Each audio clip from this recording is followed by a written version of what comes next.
আমাদেরকে হাদিয়া দেওয়াও কঠিন আছে, যদি তো হাদিয়া নিতে হবে। সেটার রহস্য আমরা চিন্তা করি যে ঘটনা কি, হাদিয়া দিবে কেন, এর কোনো রহস্য আছে নাকি? কোনো জিনিস দেওয়া তো বহু দূরের কথা। আব্দুল্লাহর বিবাহের বৈঠকে ছিলাম, তো বলছে একটা ঘড়ি কিনেছিলাম, তো বলছে আপনি বের করলেন কোন সাহসে? এটা তো সাহসে আমি অবাক হয়ে গেলাম। এরাও যদি মানুষ হয় তাহলে আল্লাহ তাআলা কুকুর শ্রীগাল বললেন কাকে? বলছেন যে ওরা কুকুর শ্রীগালের মতো, তো সেইটা আবার কে? আব্দুর রাজ্জাক সাহেব, সেটা তো আপনি এক সময় বলেছিলেন রংপুরে। কি বলেছিলাম? রংপুরে বলেছিলেন যে যে যৌতুক নেই সেই কুকুর শ্রীগাল। তো সেটাতে কি আর খাস? এটাও রংপুর, গাইবান্ধা, লালমনিরহাট, নীলফামারী, কুড়িগ্রাম, পঞ্চগড়, ঠাকুরগাঁয়ে বলেছিলেন যারা বোনকে জমি ভাগ দেয় না, বাপ মরার পরে নিজেই ভোগ করে, যা বৃহত্তর ময়মনসিংহ, জামালপুর, ময়মনসিংহ, আপনার নেত্রকোনা, কিশোরগঞ্জ এসব এলাকায় নেই, তারা বাপ মরার সাথে সাথে জমি ভাগ করে দেয়। আর যৌতুকের তো কোনো প্রশ্নই আসে না। ছি ছি ছি ছি, বলেছেন কি? যৌতুকের টাকা দিয়ে চাউল কিনে ভাত খেয়ে ইবাদত কবুল হবে না। ভিক্ষা করা টাকা দিয়ে চাউল কিনে ভাত খেয়ে ইবাদত কবুল হবে। যৌতুক হারাম। নিম্ন শ্রেণীর মানুষ, অশিক্ষিত, বর্বর, অসভ্য মানুষ বিহায়ের কাছে, ছেলের শ্বশুরের কাছে টাকা নেই।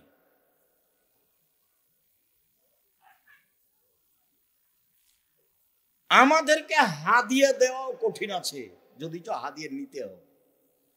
সেটার রহস্য আমরা চিন্তা করি যে ঘটনা কি, হাদিয়া দিবে কেন, এর কোনো রহস্য আছে নাকি? কোনো জিনিস দেওয়া তো বহু দূরের কথা। আব্দুল্লাহর বিবাহের বৈঠকে ছিলাম, তো বলছে একটা ঘড়ি কিনেছিলাম, তো বলছে আপনি বের করলেন কোন সাহসে? এটা তো সাহসে আমি অবাক হয়ে গেলাম। আর এমনি তো আলহামদুলিল্লাহ আমার আব্বার চাষি মানুষ, আমার আব্বার জমি জায়গা ছিল, আলহামদুলিল্লাহ এখনো ভালো আছে। যদিচ যেদিন আমার আব্বা মারা গেছেন, কবর দিয়ে এসে জমি ভাগ করে দিয়েছি বোনদেরকে। আমাদের জমিও তারা চাষ করে। আমি একটু টুকটাক জমি জায়গা চিনি, যায়নি অনেকদিন থেকে, 25, 30, 40 বছর থেকে মনে হয় যায়নি। আমার বোনেরা চাকরি, আমার ছোট ভাই জমি চিনেই না। আমার মা পছন্দ করতেন না, যার কারণে ওই নিয়ে আমরা কোনোদিন ওই পাতা পড়িনি, ওই পাতাই পড়ি না। জমি জায়গায় কি হয় না হয় এটা দেখতেও যায় না, জিজ্ঞাসাও করি না। সম্মানিত দ্বীনি ভাই ও বোন, আবু মালিক আশআরী রাদিয়াল্লাহু তাআলা আনহু বলেন, এখন আলোচনা ধীরে ধীরে ভারী হয়ে যাবে। আবু মালিক আশআরী রাদিয়াল্লাহু তাআলা আনহু বলেন, রাসূল সাল্লাল্লাহু আলাইহি ওয়াসাল্লাম বলেছেন, লা ইয়াশরাবান্না নাসুন মিন তাইসামুনাহা বিইসমিহা বিগাইরি ইসমিহা। আমার উম্মত মদ খাবে, তবে নাম দিবে অন্য। আমার উম্মত মদ খাবে, তবে নাম দিবে অন্য। তখন আমি বলেছি সেটাই হলো ঠান্ডা, পেপসি, কোকাকোলা, আরসি। অনেকে বলতে চেয়েছেন যে সেটা নয়। তখন আমি বলেছি সেইটা যদি না হয় তো সেইটা কোনটা? যেটা বাংলাদেশের মাটিতে আল্লাহর নবী বললেন যে আমার উম্মত মদ খাবে, তবে নাম দিবে অন্য। সেইটা যদি আপনি বলেন যে সেটা গাঁজা, তাহলে ঠিক হবে না, এটা সবাই বলে মদ।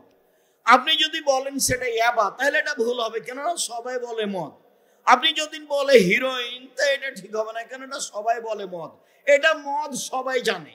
আপনি এবার বলেন আল্লাহর নবী বললেন আমার উম্মত মদ খাবে, নাম দিবে অন্য, সেটা কোনটা? আমি তো 30 বছর থেকে বলছি, 30 বছর থেকে, যে এটাই সেটা। আপনি এর ইতিহাস পড়ে দেখুন, একে জানুন ভালো করে। লন্ডন থেকে একটা ইংরেজি পত্রিকা বের হয় মাঝে মধ্যে, এ নিয়ে লেখা হয়, আপনি দেখেন। সম্মানিত দ্বীনি ভাই বোন, এরপরে ধারাবাহিক বাক্য কঠিন। এই ইয়াকসুবুল্লাহু বিহিমুল আরজা ওয়া ইউযাফু আলা রাউসিহিম বিল মাযিব ওয়াল মুগান্নিয়াত এই সমাজের নেতাদেরকে, বিত্তশালীদেরকে, ইন্ডাস্ট্রিজের মালিকদেরকে, গার্মেন্টসের মালিকদেরকে সম্মান করা হবে গান বাজনা বাদ্যযন্ত্র গায়িকা দিয়ে। এ কথা আল্লাহ রাসূলের মুখের কথা, হাদিস বুখারী মুসলিম। মানে ভাববার কোনো সুযোগ নাই। আম গাছে জাম ধরতে পারে, ধরে না। অমাবস্যা রাতে চাঁদ উঠতে পারে, উঠে না। সুঁয়ের ছিদ্র দিয়ে লাঙ্গলের ফল ঢুকতে পারে, ঢুকে না। সুঁয়ের ছিদ্র দিয়ে লাঙ্গলের ফল ঢুকে যেতে পারে, আম গাছে জাম ধরে যেতে পারে, অমাবস্যার রাতে চাঁদ উঠে যেতে পারে, অসম্ভব কাজগুলি সম্ভব হয়ে যেতে পারে। এরপরও আমি যে বললাম এতে সন্দেহ আছে বলে যদি কিয়ামত পর্যন্ত চেষ্টা করে, সরিষা ঢোকানো যাবে না। যা বলছি তাই থাকবে। নেতাদেরকে, বিত্তশালীদেরকে, মেয়েদেরকে দিয়ে, গায়িকা দিয়ে, গান বাজনা দিয়ে, বাদ্যযন্ত্র দিয়ে সম্মান করা হবে, এই কথা মুহাম্মদ সাল্লাল্লাহু আলাইহি ওয়াসাল্লাম বলেন। আজ থেকে নিয়ে 1450 বছর পূর্বে তিনি এ কথা বলেছেন। তিনি আরো বলেছেন, ওয়াইকসুবুল্লাহু বিহিমুল আরজা, এদের উপরে ভূমিকম্প হবে, এদের উপরে ভূমিকম্প হবে, এরা মাটিতে ধসে যাবে। ওয়াইজালু মিনহুল কিরদাতা ওয়াল খানাজির, আল্লাহ এদের করে দিবেন শোর, আল্লাহ এদের করে দিবেন বানর, আল্লাহ এদের করে দিবেন শোর, আল্লাহ এদের করে দিবেন বানর, আল্লাহ এদের করে দিবেন শুকর, আল্লাহ এদের করে দিবেন বানর। হাদিস বুখারী মুসলিম। বাদ্যযন্ত্র, খেলতামাশা, গায়িকার ফলাফল। বাদ্যযন্ত্র, খেলতামাশা, গায়িকার ফলাফল।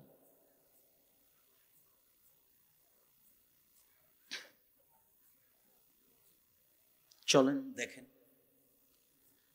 আব্দুল্লাহ ইবনে আব্বাস রাদিয়াল্লাহু তাআলা আনহু বলেন, রাসূল সাল্লাল্লাহু আলাইহি সাল্লাম বলেছেন, লা ইউবাইয়াতান্না কওমুন মিন হাযিহিল উম্মাহ আলা তামিন ওয়া শারাবিন ওয়া লাহাবিন, আমার উম্মতের এক শ্রেণীর মানুষ খাদ্য নিয়ে, মদ নিয়ে, গায়িকা নিয়ে রাত অতিবাহিত করবে।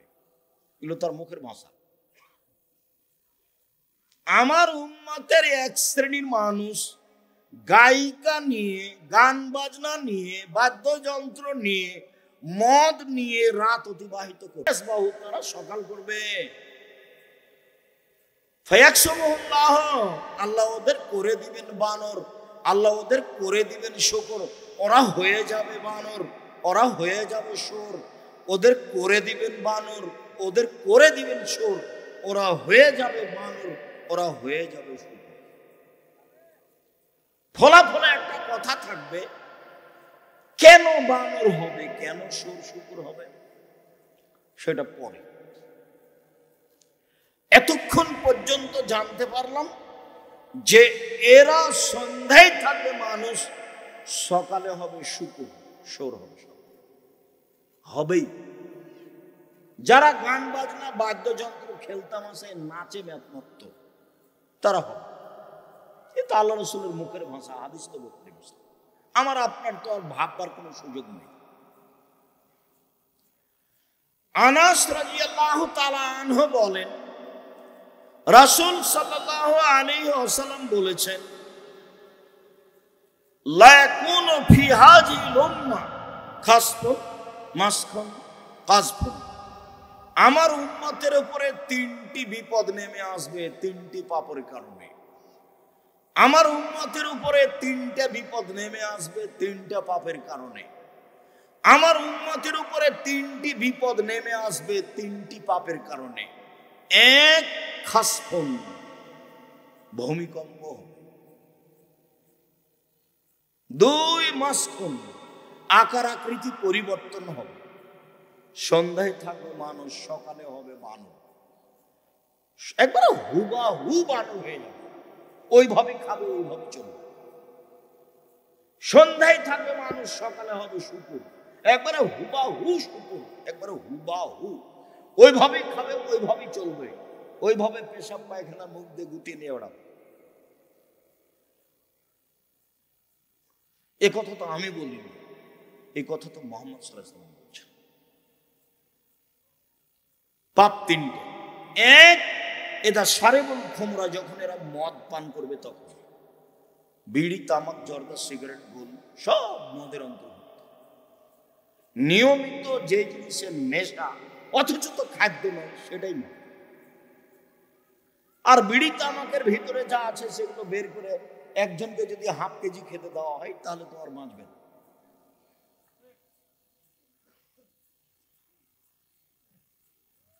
রাসূল সাল্লাল্লাহু আলাইহি সাল্লাম বলেন, যখন মদ খাবে তখন এরকম হবে। দুই, জাহরাতুল কায়নাত, যখন মেয়েরা নাচবে।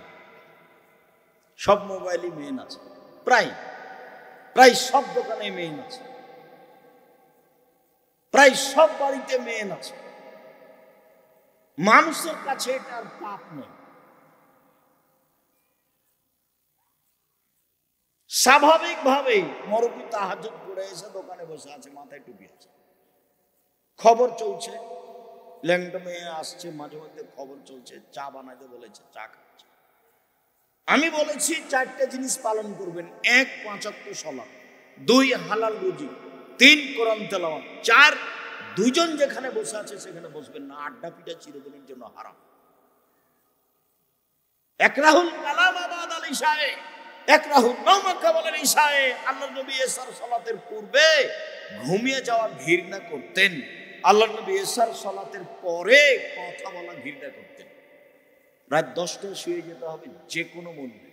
বাড়িতে প্রেসিডেন্ট আইয়ুবের কারফু মাশাআল্লাহ জানি থাকবে, 10টায় ঘুমাতে হবে। একবারে যে কোনো মূল্যে 3টায় উঠে যেতে হবে। ঘুম কত ঘন্টা হলো? 5 ঘন্টা। বাস, কিছু না পারলে 2 রাকাত সালাত আদায় করেন, দিয়ে কিছু বলেন আল্লাহকে। কি চান? কিশোরগঞ্জে জমি চান, না ঢাকা শহরে জমি চান, না একটা ভ্যান রিক্সা চান, না বউ চান? কি চান? আল্লাহর নবী বলছেন, ইউতিল্লাহু বিখাইরিন মিন আমরি দুনিয়া ওয়াল আখিরাহ। ইহকালের কল্যাণ, পরকালের কল্যাণ, ইহকালের ভালো, পরকালের ভালো, যা চাইবে আল্লাহ তাই দিবেন। তো আপনি তো রাত 2টায় ঘুমিয়েছেন, আর এইভাবে ল্যাংটা মেয়ে মোবাইলে চলছে, দেখতে দেখতে কখন ফজর হয়ে গেছে আপনার খেয়ালই নেই। এই চরিত্র, এই নোংরা নীতি, এই দুর্শ্রেণীর নীতি, এই বর্বর নীতি, অসভ্য নীতি, এই জাহেলিয়াত, এই ইহুদি খ্রিস্টানদের এই নোংরা নীতি ত্যাগ করতেই হবে। বাস 5 ওয়াক্ত সালাত, হালাল রুজি, কোরআন তেলাওয়াত, অন্তত সূরা ইখলাস 3 বার পড়ে আল্লাহকে বলবো, এই দেখো আমি কোরআন মাজিদ পড়লাম আজকে, না আমি কোরআন মাজিদ পড়লাম। সূরা ইখলাস 3 বার পড়েই বলবেন। আর আড্ডা পিটা চিরদিনের জন্য হারাম। দুইজন যেখানে বসে আছে সেখানে বসবেন না। দোকানে জিনিস কিনতে যাবেন, কিভাবে? আসসালামু আলাইকুম, আপনার কাছে ভালো সরিষার তেল আছে? জি আছে। লবণ আছে? জি। 1 কেজি লবণ দেন আর 250 তেল দেন। বাস, নেওয়া হয়েছে, টাকা দেওয়া হয়েছে, আসসালামু আলাইকুম, গেলাম। এই পর্যন্ত আপনি ওখানে দাঁড়াবেন।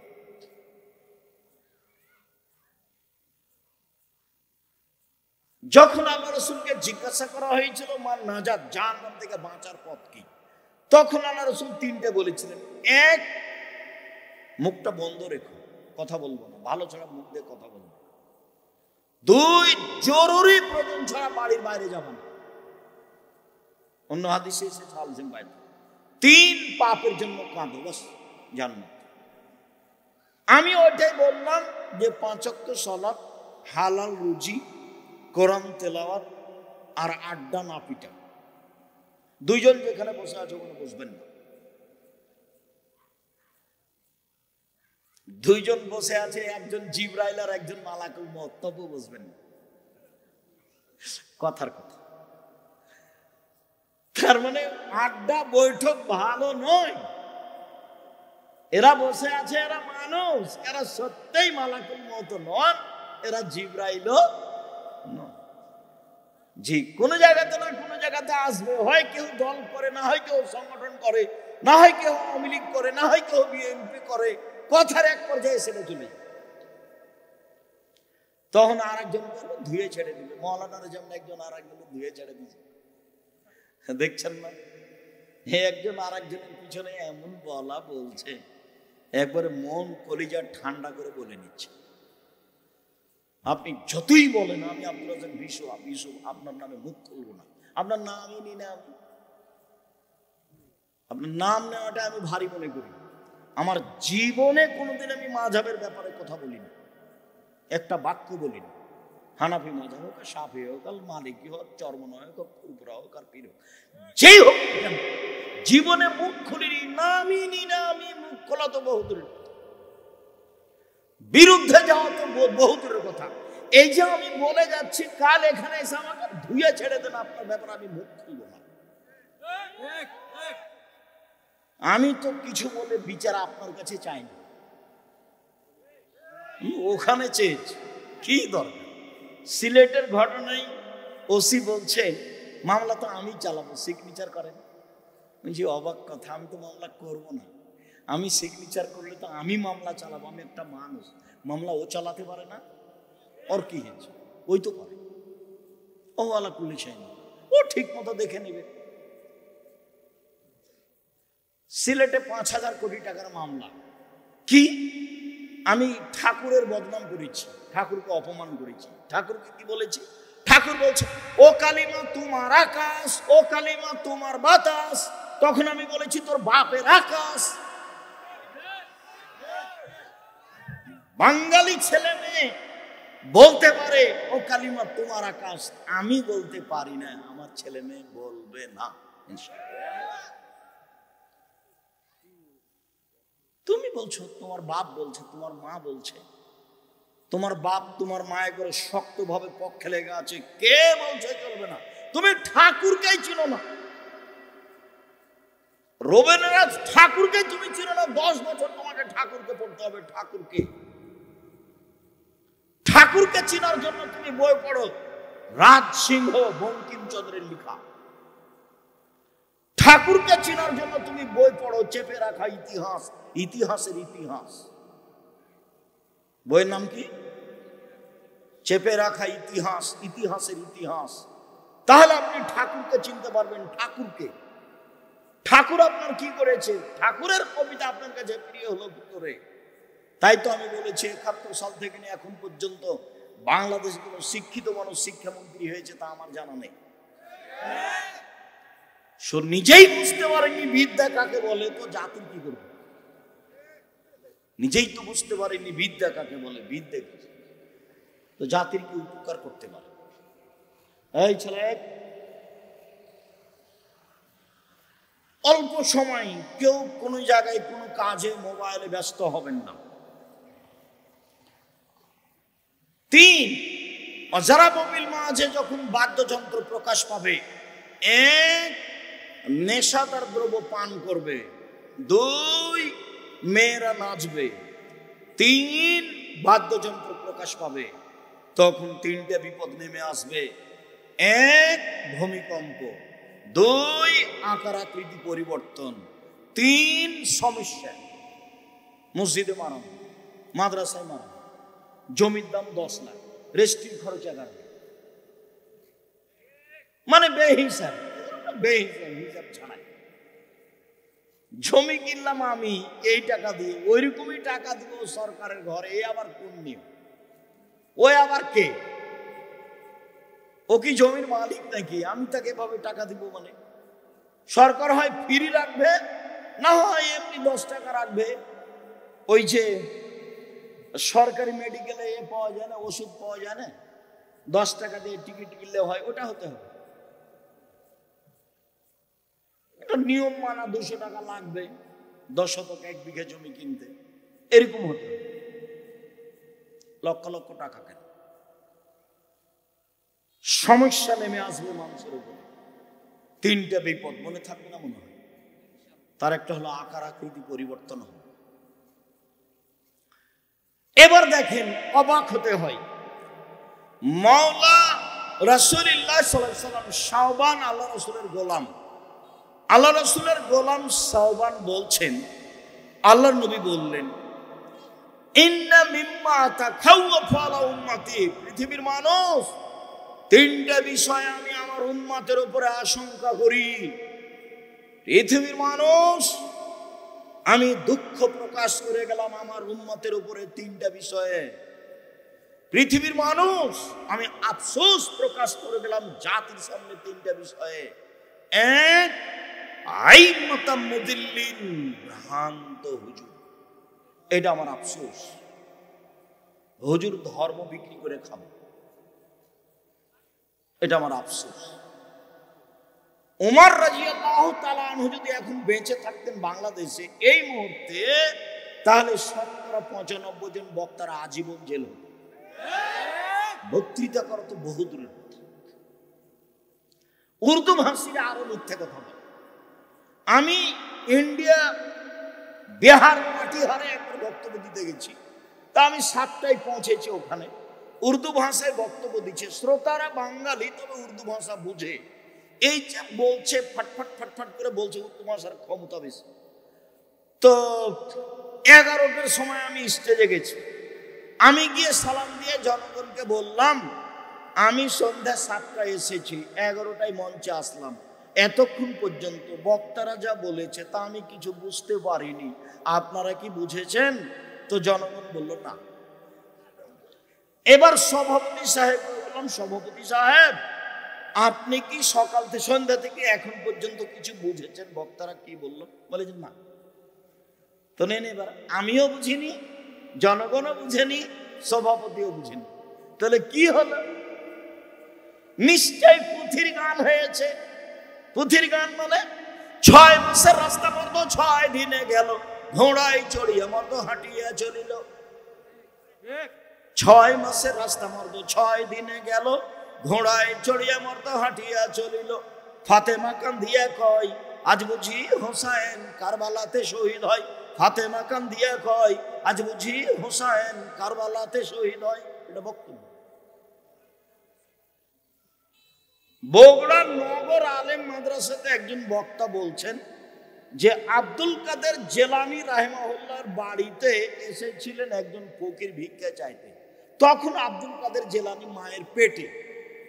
তো আব্দুল কাদের জেলানীর মা ফকিরকে ভিক্ষা দিয়েছে। তো ভিক্ষা নিয়ে ফকির মহিলার উপরে আকৃষ্ট হয়েছে। এইটা আব্দুল কাদের জেলানীর পেটের ভিতর থেকে বাঘের আকৃতিতে বের হয়েছে, দিয়ে ওই ফকিরকে মেরে দিয়েছে। এ হলো বক্তব্য। তো এখন কেউ যদি বলতো মধ্যে থেকে, আব্দুল সাহেব বের তো হলেন বাঘের আকৃতিতে, এখন পেটের ভিতরে গেলেন কিভাবে? এখন তো জন্ম হওয়ার সময় হয়নি, বাকি আছে। এর নাম বক্তব্য। মুকশাদুল মুমিন বইয়ের একটা হেডলাইন আছে, অবিবাহিত ছেলে মেয়ের পড়া নিষেধ। তো দেখে যে দেখে সেই পড়ে, যে দেখে সেই পড়ে। তো আমিও পড়ে দেখলাম, তবে আমি তখন বিভাগ করেছি। এখন লেখা আছে, সফরের পূর্বে স্ত্রী মিলন হলে ছেলে ভ্যাংচা হয়, ভরা পেটে স্ত্রী মিলন হলে ছেলে টেরা হয়, চন্দ্র সূর্য গ্রহণের সময় স্ত্রী মিলন হলে ছেলে কানা হয়। আল্লাহর কসম, আল্লাহর হস্তে শুরু থেকে শেষ পর্যন্ত একটা বাক্য রাসূলের নেই। সব মানুষ বরং কোরআন মাজিদের হুবাহু বিপরীত। কোরআন মাজিদে আল্লাহ বলছেন, নিসাউকুম হারসুল লাকুম ফাতু হারসাকুম আন শিতুম। পৃথিবীর মানুষ তোমাদের স্ত্রী, তোমাদের ক্ষেত। পৃথিবীর মানুষ তোমাদের স্ত্রী, তোমাদের জমি। তোমরা তোমাদের খেতে আসো, তোমরা তোমাদের জমিতে আসো তোমাদের ইচ্ছা মতো। সকালেই কি, বিকালেই কি, ভরা পেটেই কি, সফরের পূর্বেই কি, চন্দ্রগ্রহণ লাগলেই কি আর না লাগলেই। সম্মানিত দিনী ভাই, বলছিলাম যে রাসূল সাল্লাল্লাহু আলাইহি ওয়াসাল্লাম আফসোস করে 3টা বাক্য বললেন। 1, ভ্রান্ত হুজুর। 2, সাতাবাদু কাবাইল মিন উম্মতি আল আওসান, আমার উম্মত মূর্তি পূজা করবে। নেন এবার কেমন কথা, আমার উম্মত মূর্তি পূজা করবে।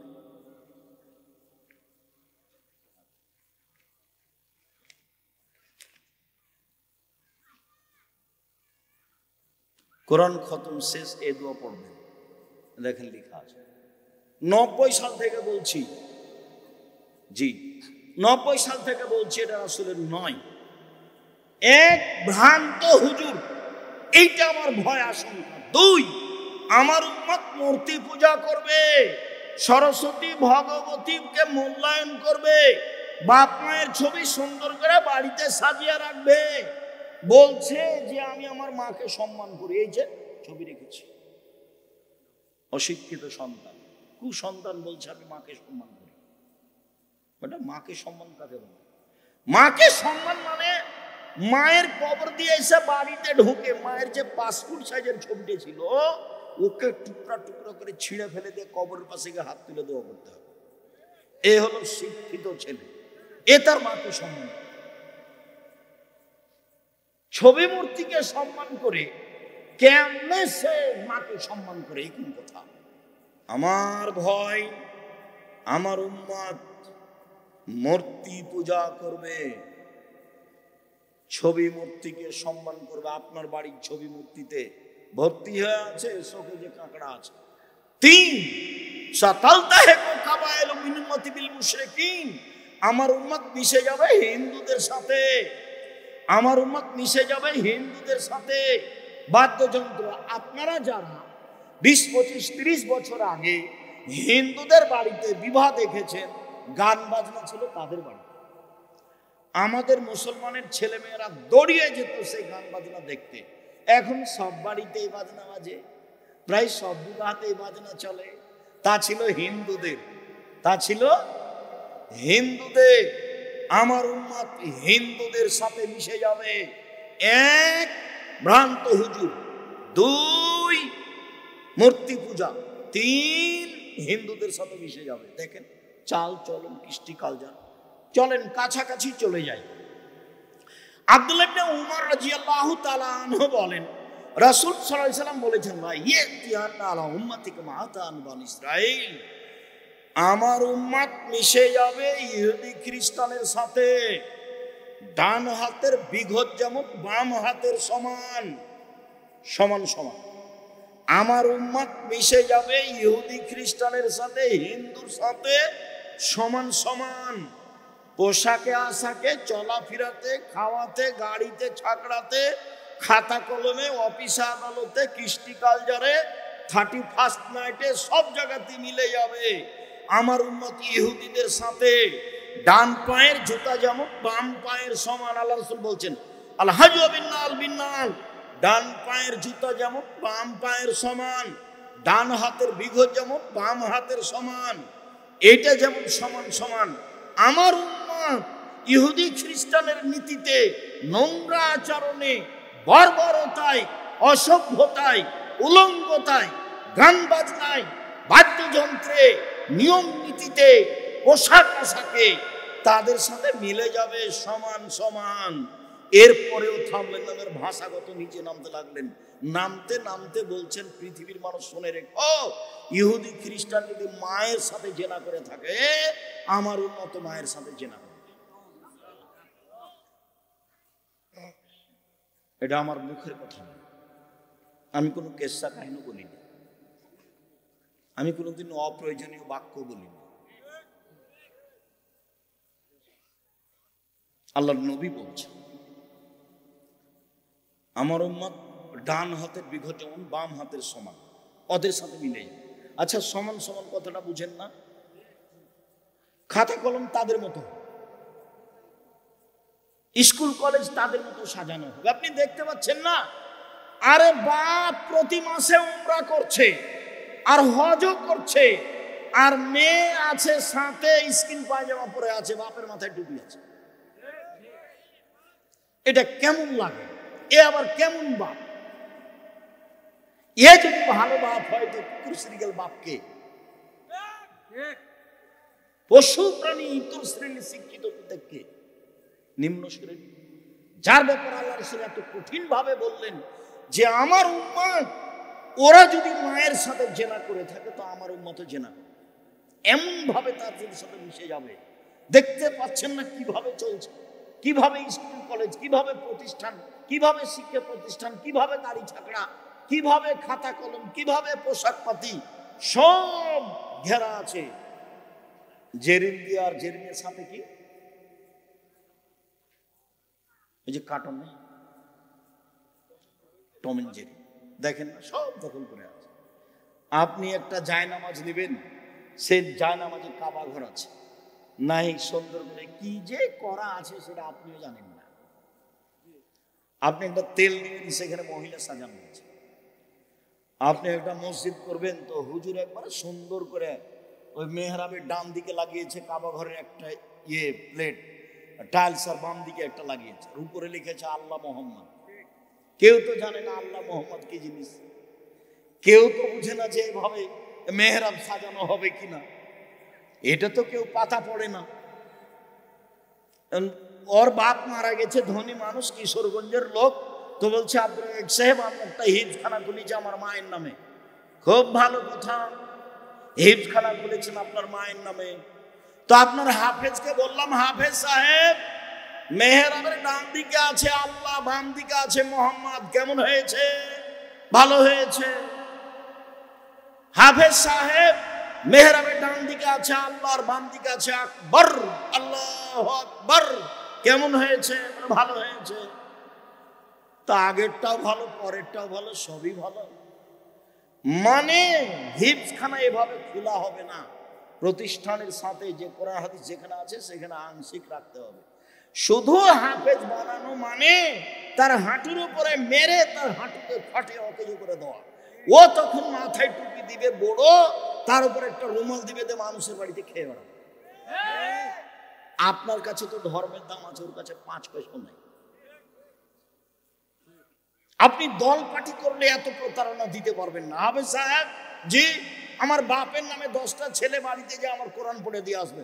আচ্ছা ঠিক আছে, কখন যেতে হবে? কালকে সকাল নয়, সকাল 6টার দিকে নাস্তা করে আসবে। ঠিক আছে। তো 1 ঘন্টা পড়েছে, এবার বাড়ি যাচ্ছে। তো ওরা বলা বলি করছে, এই কি পড়েছিস রে তুই? আমি 1 পৃষ্ঠা, তুই আরে হাফ পৃষ্ঠা। বলে আমি কিছুই পড়িনি, খালি মাথা ঝোঁকাচ্ছে। বলে হিসাব এটা নয়। আল্লাহ রাসূল সব কথা দুঃখ করে বলেছেন। তিনি বলেছেন আমার উম্মতের উপরে আমি আশঙ্কা করছি জেনায় লিপ্ত হবে তারা, গোপন পাপ প্রকাশ পাবে। আমি একদা বসেছিলাম, 2 জন ফেরেশতা আমার পাশে আসলেন, 2 হাত বাহু ধরে নিয়ে যেতে লাগলেন। দেখি অনেক মানুষ ইন্তেফাখান, আসাদু শাইন ইন্তেফাখান, ফুলে ফেঁপে মোটা মোটা হয়ে আছে, খুব দুর্গন্ধ, মনে হচ্ছে যেন গণশৌচাগার, মনে হচ্ছে যেন গণ টয়লেট, মনে হচ্ছে যেন গণশৌচাগার। আমি বললাম মান হাউলায়ে, এরা কারা? তখন জিবরাইল এবং মিকাইল বললেন হাউলায়ুস সুনাতা জাওয়ানি, এরা হচ্ছে ব্যভিচারণী। 31st নাইট হচ্ছে ইহুদি খ্রিস্টানদের অনুসরণে, এটা হচ্ছে জেনার রায়, এটা হচ্ছে গান বাজনার রায়। দুঃখ করে রাসূল সাল্লাল্লাহু আলাইহি সাল্লাম যা বলেছেন এটাই হচ্ছে সেটা। সম্মানিত দিনী ভাই বোন, সন্ধ্যা হয়ে আসছে, আমি আপনাদের সামনে আজকের মতো আর লম্বা আলোচনা করছি না। এই পর্যন্ত বলতে চাচ্ছি যে চিন্তা করবেন না। এই ছেলে, এই থামো।